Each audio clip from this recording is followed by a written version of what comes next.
குடும்பம் எப்போ மறுரூபமாக்கப்பட்ட குடும்பம் சொன்னா அந்த இடத்துல தேவ பிரசன்னம் தங்கி இருக்கிற குடும்பம். அல்லேலூயா. இந்த தேவ பிரசன்னம் சொன்ன உடனே நம்ம யோசிப்போம், ஐயோ தேவ பிரசன்னம் என்ன பிரதர் புரியலையே.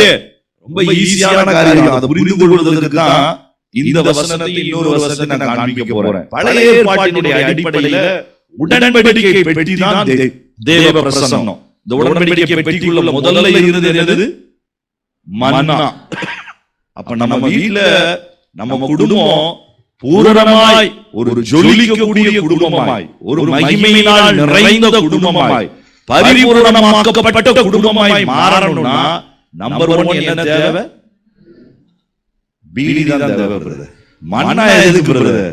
மன்னா நமக்கு தேவையில்லை பிரதர். நல்ல பணமும் வேலை வாய்ப்பு இருந்தா போதும் என்று நாம் யோசிக்கிறோம். நல்ல பொறுப்பும் தேவையான காரியங்களும் கிடைத்தால் போதும் என்று நாம் யோசிக்கிறோம்.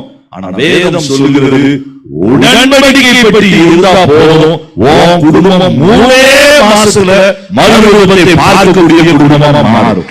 அல்லேலூயா.